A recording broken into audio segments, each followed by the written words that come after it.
ready for your next act, ladies and gentlemen? Please welcome to the stage the wonderful Lindsey Booth, ladies and gentlemen!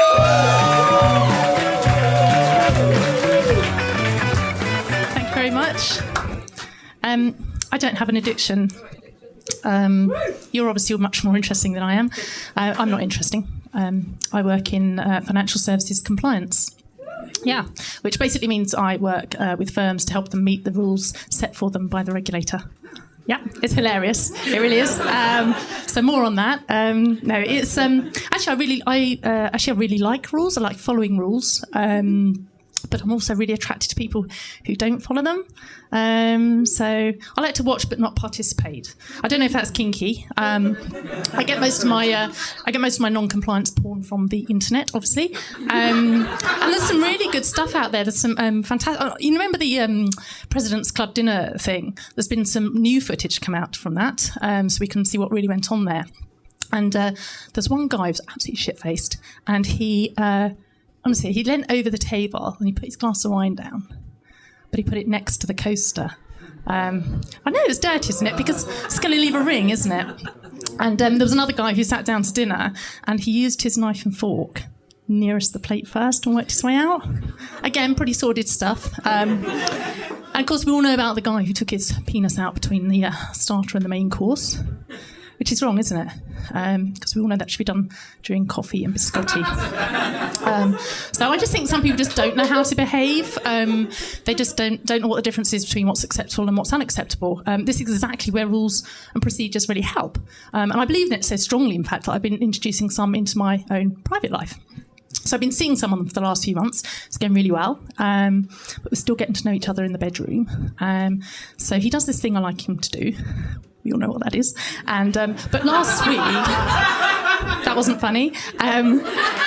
But last week he did this thing, but he just did it way too fast. And then the next night, like completely randomly, did it too slowly, which is really, really frustrating. And so I confronted him and said, what's going on? And he said he was distracted by the written instructions I'd pinned to the headboard. I know, exactly. What's wrong with him? There's nothing like a standard operating procedure in the bedroom, is there, to get things going? I'm not blaming him entirely, by the way. I don't believe in this thing of it's always the man's fault. No, that's a sweeping statement. I don't make sweeping statements. Everybody who makes a sweeping statement is an idiot. But no, it's difficult, isn't it? It's difficult to raise those things about the bedroom because it's kind of sensitive and personal. So I thought I'd sort of depersonalise it and introduce a new procedure. So we now have a complaints handling procedure.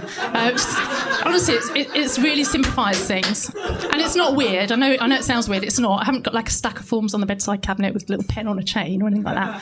It's an online form, and yeah, it works though. So you go in. I'll give you an example of one I filled in the other day. So you go in and you complete your name, so Lindsey Booth, and nature of complaint. This is a drop-down list. I'm quite pleased with this. It's got a list of those things that people commonly find difficult in the bedroom. So there's things like foreplay, lack of, body odour.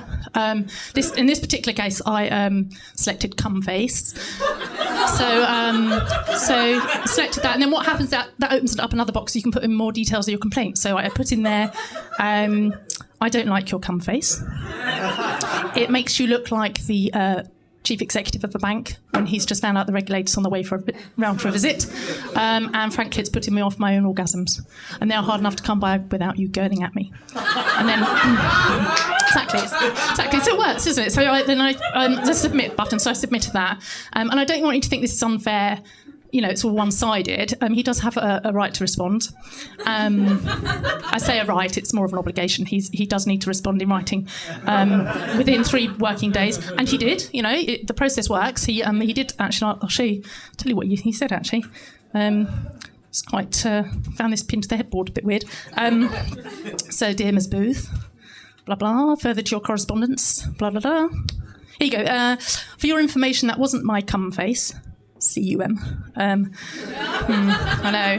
But an expression of pain as your clipboard was digging into my kidneys. Quite disappointing, isn't it? Because there was an online form for him to respond on, and he used paper. And of course, had he used the online form, that would have corrected that little typo of his as well. So never mind. Obviously, a man who can't follow procedure. exactly. Although, thinking about it, that's quite attractive, isn't it? Bit of a rebel. So I think the night is still young. I'm thinking I might just go and give him a call and see if he's willing to break a few more rules. Thank you very much. My name's Lindsey Booth.